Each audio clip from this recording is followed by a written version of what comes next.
This is Captain Ron and Captain Murik, and back from playing in the water. And Dieter and I, we've been the only ones holding this down. Diane is just got off a trip, a little bit under the weather, so we still have to be careful when we talk about her because I think she's listening to us. So, she's probably lurking. Yeah. And I got some comments for her airline because I wrote on her airline last night, so that was yeah. Anyway, we're here with another episode of Fearless Flight Live, which we do weekly for those of you who are afraid to fly, may know somebody who's afraid to fly, or you just want to talk about airplanes and the industry and whatever other topics come up from time to time. So welcome to the show this week.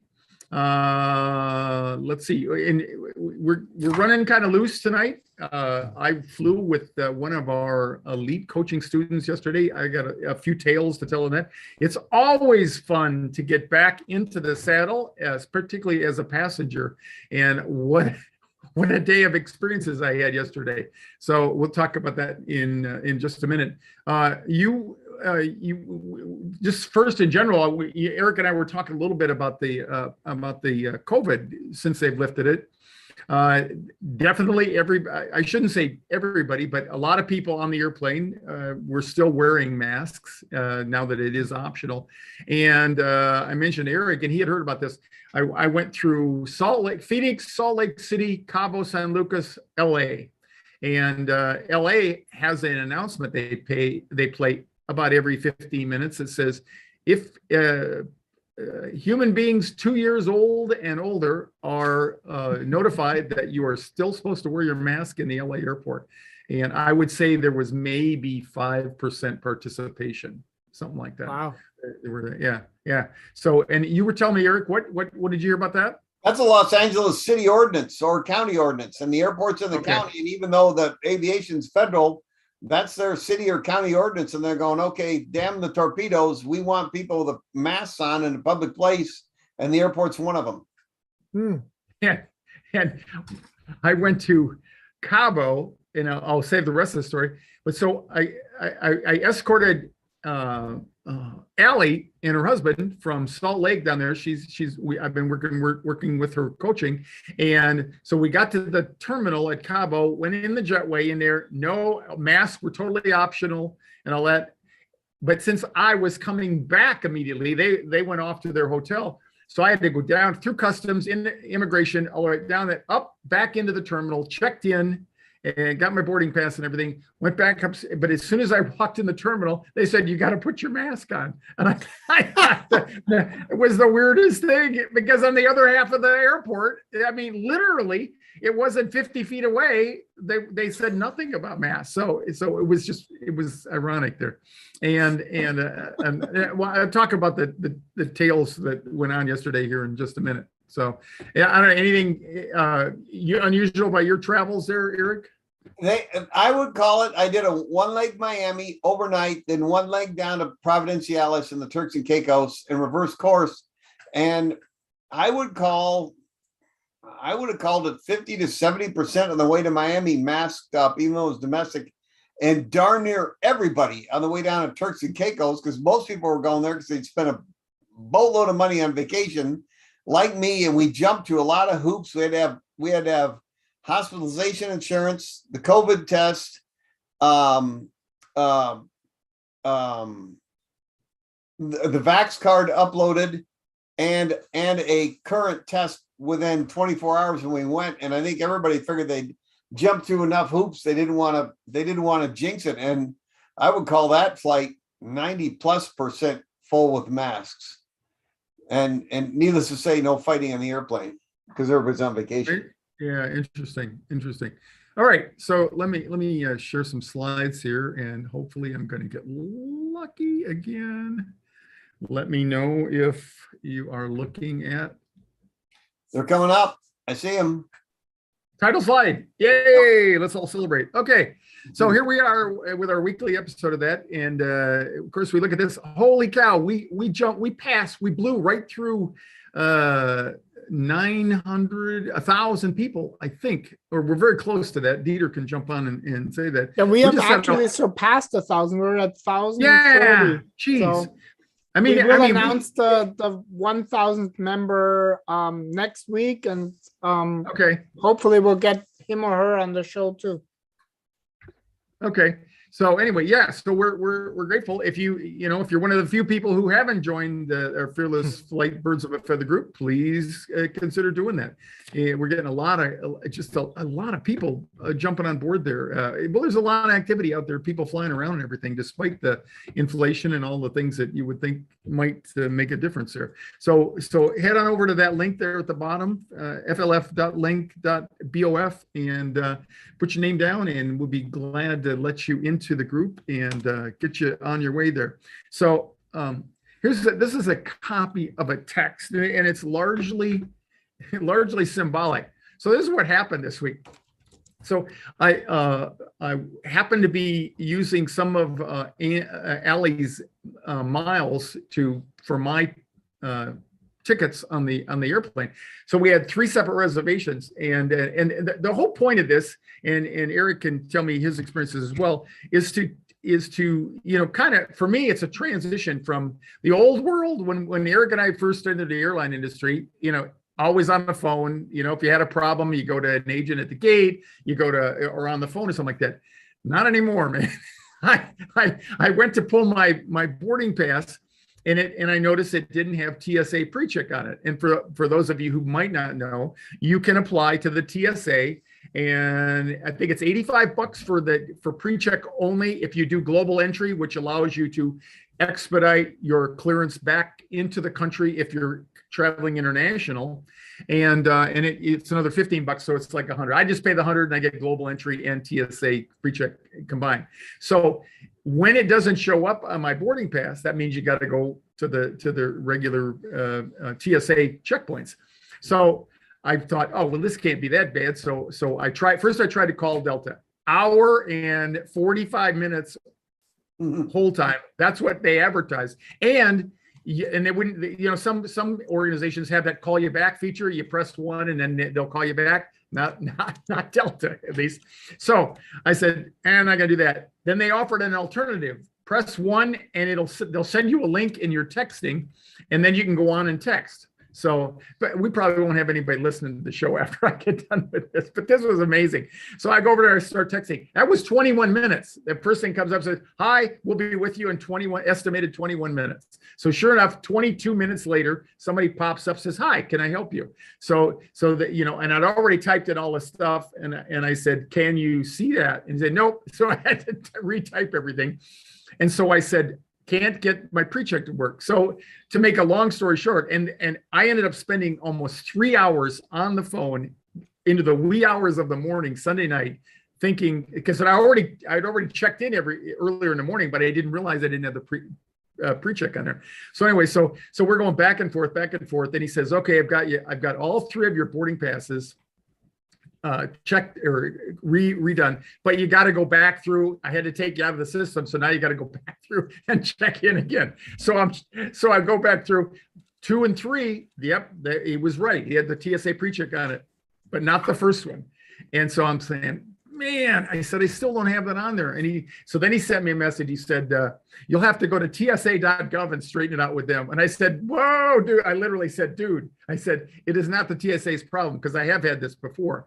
It's somebody in the system, in the Delta reservation system is not, it's got something that's not right in there. Anyway, so I gave up on that part. Ultimately, I waited another hour, and I said, can I talk to supervisor? And nobody ever came back.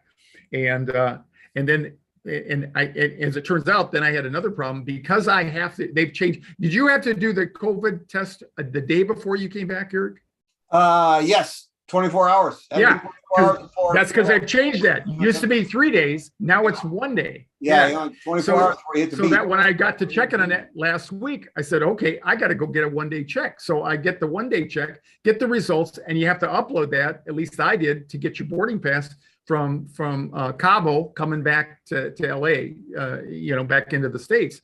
So I go over there, and it says, the screen pops up, says, unable to accept your COVID test.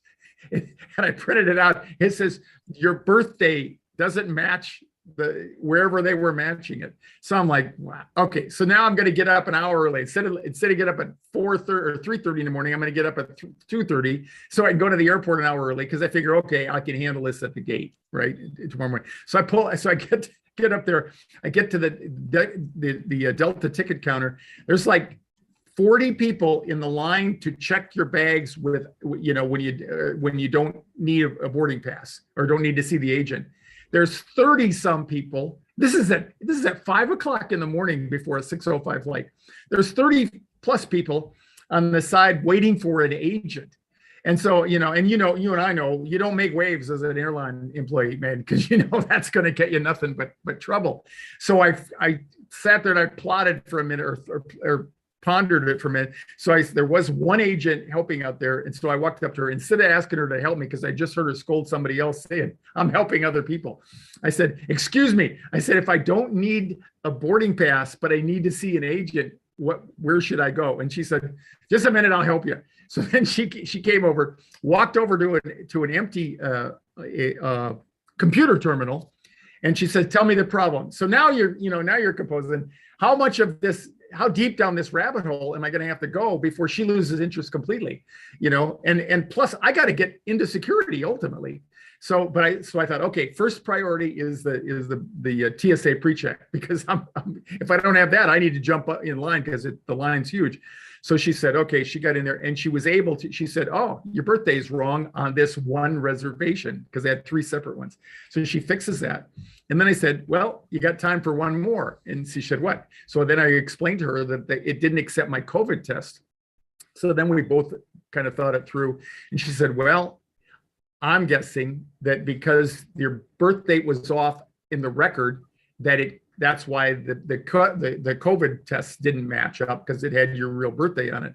So she said, but I don't have time and you don't have time, but you got time in Salt Lake where you're meeting Allie and her husband. And so you can handle it there. So I said, okay. So I go through and then from here. What's that? I was going Phoenix to Salt Lake to meet Allie and her husband. Okay. So now I get up to TSA and I got my pre-check. I get in the line, and guess what they did? They pulled me for a random check. So, of course, if I wouldn't have had it, I wouldn't have been in line anyway. So I just thought that was funny. I get through security, go down to the gate, and they're boarding, and totally different boarding process than I've ever seen. No lines or anything like Southwest or American, something like that.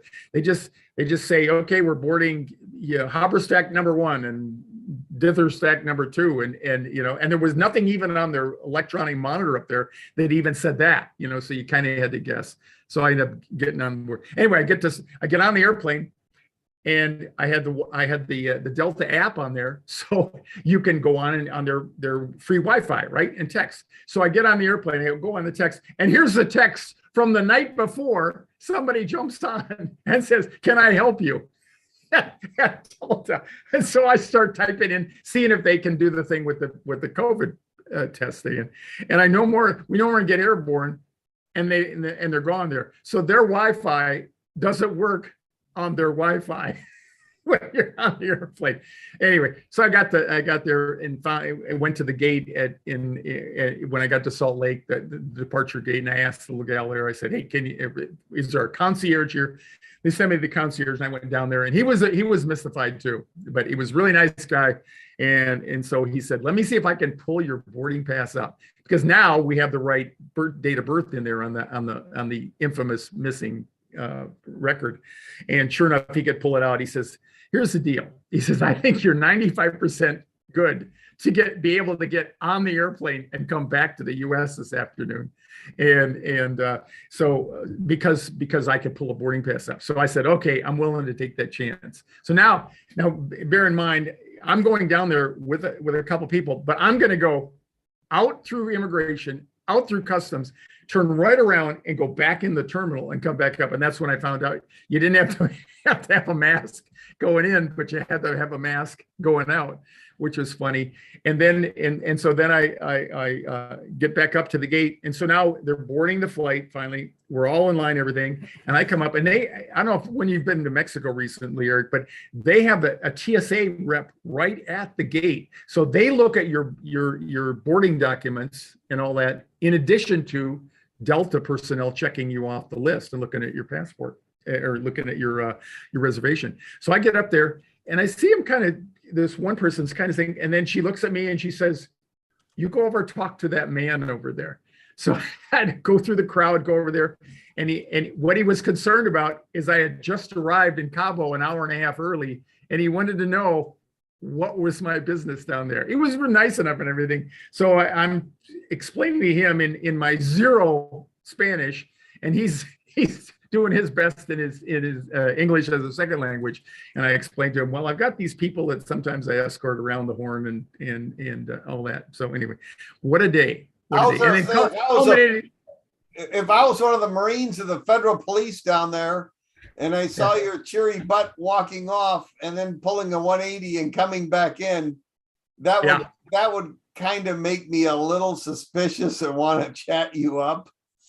No kidding. No kidding. And I've done that. I've done that a ton of times, but this is the first time, that anybody's ever, pulled me out and checked that. So anyway, but it was a great day. And we had to go through LA because there wasn't a nonstop back to Phoenix on Delta. And we got over there and then we had the on time turned to an hour and a half delay, turned to a 2-hour delay, turned to a 3-hour delay by the time you finally pushed. And it was on Diane's airline. It was on the Delta connection, the SkyWest there, and they're all nice and stuff. But they got so much construction over there that what they were going through this gate. I got a picture of this guy before. So there's a gate agent, and he's just boarding one flight after another. And what they're doing is they're going out and getting in buses and then driving them to the airplane, because they don't have enough jetways because it's all under construction around there. And I watched this one agent. He must have been on the PA boarding for 2 hours straight. I was totally amazed that he had the stamina to do that. So anyway, let me just show you. We got a couple of pictures to celebrate here, and the point I wanted to make. Take a breath for a second, Ron. The moral of this to our fearful flyers is sometimes it has nothing to do with aircraft safety. You have to recognize when you're the coyote and not the roadrunner in their cartoon. And when it's time to just leave the airport, go to Waffle House, eat a hard, healthy breakfast, and go home, go to bed, and try it again the next day. That's an important takeaway. That is a great commentary because I found myself time and again being totally overloaded, and I had to stop and literally count to 10 and talk to myself and say, okay, this is what you're trying to help people lower their stress level. Yours doesn't happen to be related to fear of flying. So here, this tells you what it's like. That's just, and that line goes way off to the left. That's just one of the Starbucks lines at 6 o'clock or 5:30 in the morning on yesterday morning. People, I mean, I don't drink coffee, but oh my God. And I took a snapshot of this because it closes America's most awarded airline. And I had to laugh and I said, not in my book right now, let me tell you, because it was chaos. I thought this kind of, you can't really get what I was told. You can look at that gentleman down in the lower left forehand here, but it's amazing how people just are just totally checked out when you're walking down the aisle, kind of like trying not to notice you there. And here's, I mentioned, this is a guy who I just had to laugh. He was looking for a seat. And I happened to look down at his pants there, and he must have taken seriously, brush after every meal because he has toothpaste and a toothbrush in his pocket. And he got that through security, or he bought it at Hudson Books on the other. That's I would say he had to bring it through security. Yeah. So and it looks like more than 3.3 ounces there. So anyway. And then for those of you, I just a little thing here. We were of course watching our progress. Delta on all their airplanes, they have theirs configured with the video in the seat back still. you can still use your portable device, use their Wi-Fi, and watch their same entertainment on your portable device, either your phone or your tablet or something like that. But if you don't have one, they have that. And you can see down here in the lower left-hand part of the screen here, they have a USB port where you can charge a device. And then they have 2 different kinds of ports for a headset there. So you can listen to theirs on the headset, or you can charge your device there. And then they have just a regular 110 outlet down below. There's 2 plugs for each 3 seats there in a row, and then they have another USB port down there. But I was talking to Allie and her husband, saying, it's definitely a lot more expensive and troublesome to maintain all this equipment, plus the weight it adds to the airplane. So I was surprised. Didn't American get rid of all theirs, Eric? I think so. Yeah, I think they're all just what you bring on board with you. So anyway, Allie's big concern was turbulence. So we were following our progress and comparing if we had any. We had very little turbulence on the way down, and as she was really kind. She gave me, that's a terrible picture of me, but she gave me this little medallion. It says something like #1 flight coach or something like that. And I told her that was probably too small a sample size to make that award. But anyways, it was time. So there she is, happily flying down there. And for any of you who might doubt, she was extremely nervous. She hadn't flown in a couple of years. She had a terrible experience on an airplane with turbulence, and had not flown since that time. And this is something she did really creatively. She made a little checklist, which I thought was really cool, kind of like what Eric and I would do in the old days, a flight plan. And what helped for her was she asked me a bunch of questions like, how long is it, on takeoff? How long till you get to the climb? What would be halfway? And so she just kind of chunked it so that she didn't have to sit there with constantly thinking about how long it was going to be, because it was about 2 hours and 40 some minutes en route yesterday. And I thought it was very clever. And then I thought back to when we flew out of Burbank the last time, and the captain came on and said the turbulence is probably only going to last for a few minutes. And I thought that's a really good technique and strategy to maybe make yourself a little checklist like that and kind of check things off as you go through the flight, so you're not sitting there obsessing over the entire length of the flight. She had a timer and everything. It was really cool. And there she is. We had a female captain, ex-Navy fighter pilot, I believe. She was really did a nice job, great PAs and everything. And so I encouraged Allie to go up there and jump in the seat up there. And so she did. That was a 737 900ER. Wow. Yeah, it was a nice airplane. That was a long thing. It was really like 39 rows, I think. They look like a 7.5 with funny engines. They're long. Yeah, it was long. And then here's the guy. This guy right here. He's the guy that was a trooper, man.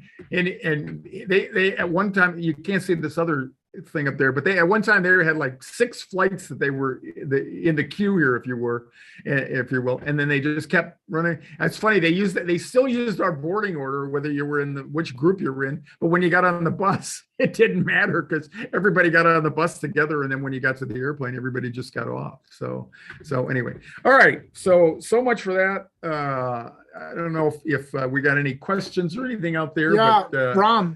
Yeah, go ahead. There's definitely a question, and maybe you can just share like how Ali got to do it, because the question is from Leslie, and Leslie said, "How do you get to meet the pilot?" And then then the statement is, "Do they think you're crazy if you meet them and tell them you are terrified?" So yeah. And we should run that link again, dear, with our questionnaire about that. And so that's a question that, years ago, again, I had no idea that people thought that, that was sacrosanct up there. And so what we have always encouraged people to do is, when you have a fear of flying, and I mean until you absolutely positively have no anxiety at all, when you fly, you go up to the gate agent. You can either do it one of 2 places. You can either do it when you check a bag, or if you're not checking a bag, you can do it with the gate agent. Okay, or either way, you can do it either place. And what you're looking for is you're looking for approval to pre-board.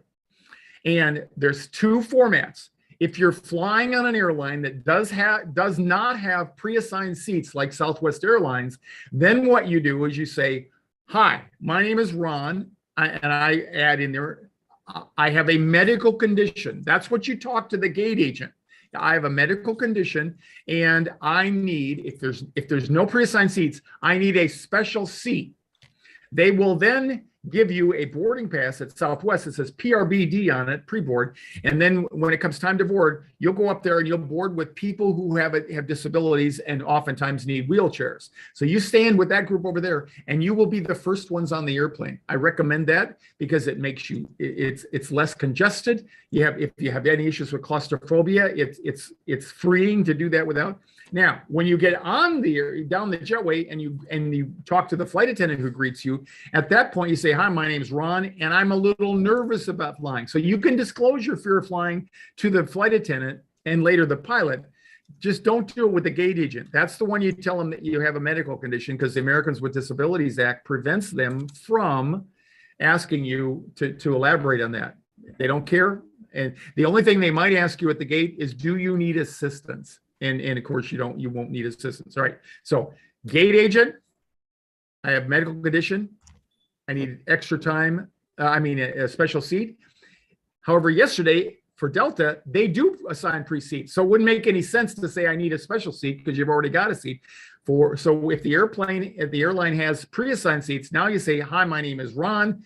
I have a medical condition and I need extra time boarding." Okay. So those are the magic words.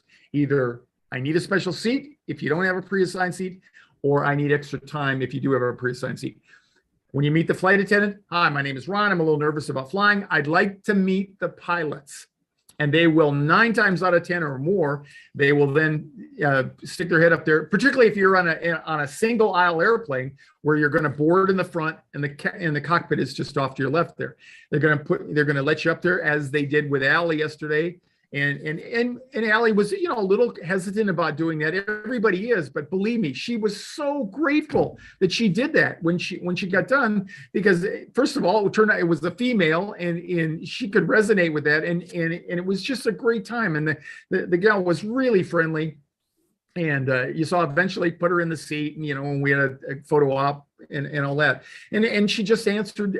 She was very present. She just answered Allie's questions about, "I don't like turbulence. What do you think about today?" And she just gave her a little bit of a briefing there. And what we like to say at Fearless Flight is, that's your job, is to train your pilots. And in many regards, train the flight attendant as well, because now a couple of people will know that you're on there, and when they go up and down the aisle, they will check on you, and it can be very comforting. So that's the thing, and we get a lot of requests for that, or we get a lot of feedback from that. Mm-hmm. On how that not only did it help to get them over some of their anxiety, but they really made a connection with the fact that there were 2 live beings up there in the cockpit.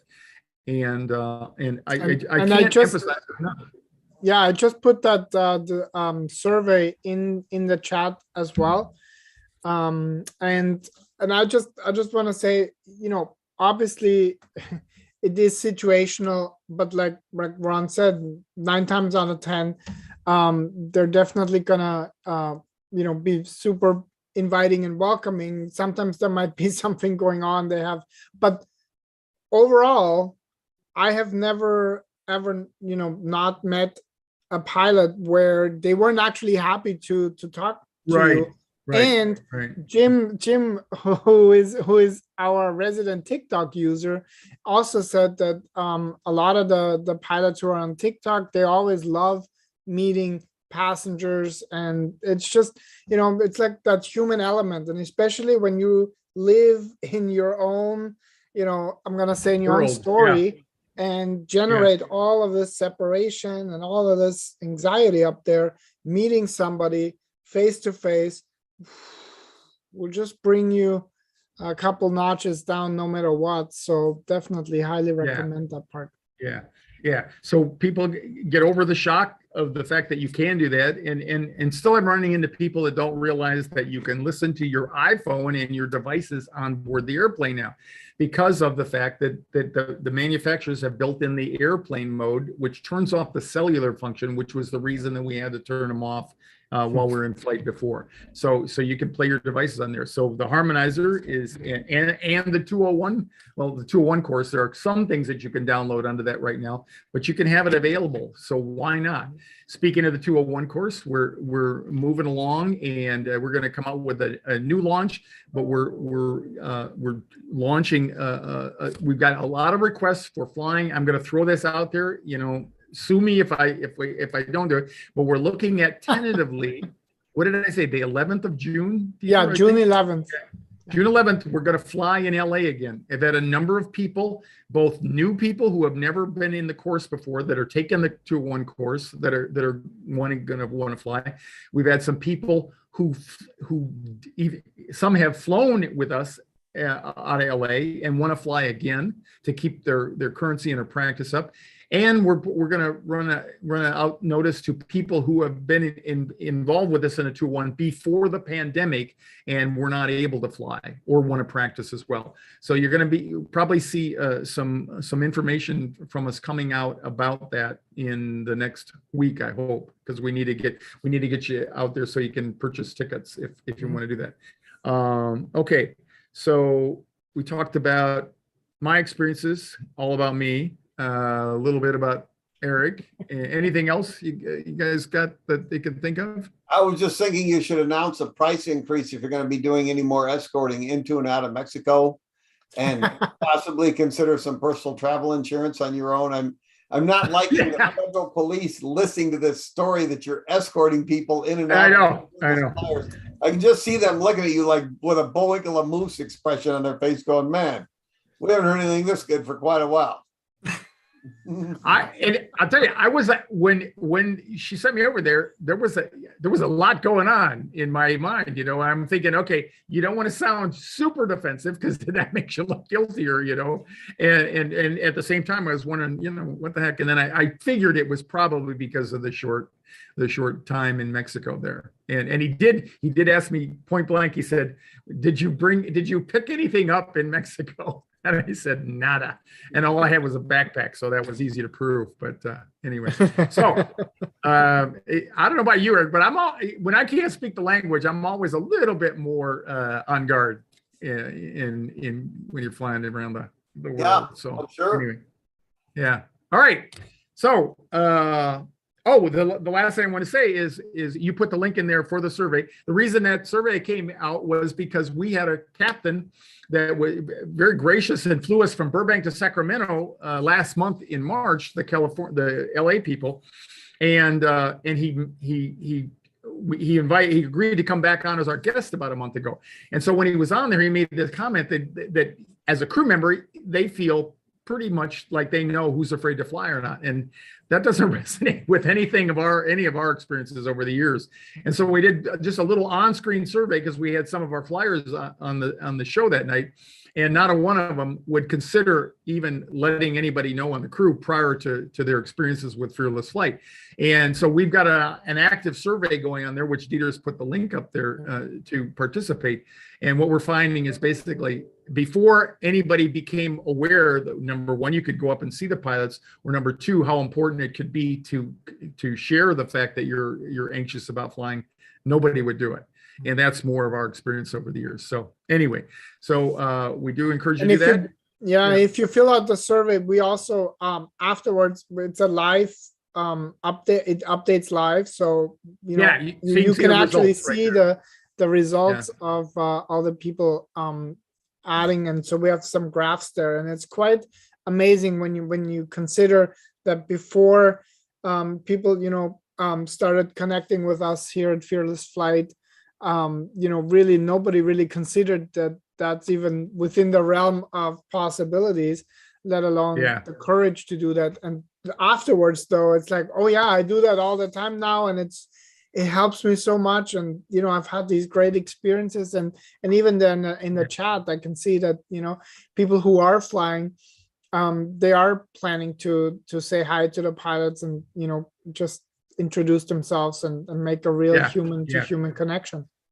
So Yeah, and most everybody is just really, really, really open about that in terms of the crew members there. So, okay. All right, next week come back. I'm looking for some new guests, some outside guests, and I'm going to spice up the show here a little bit. Always got time for your questions. If you want to submit them to us offline during the week, we love to have those. And we got a lot of stuff, good stuff coming up. So I want to just thank Eric and Dieter and say get well quick to Diane. And we'll be back next week with another episode of Fearless Flight Live. So thanks for tuning in, everybody, and happy landings.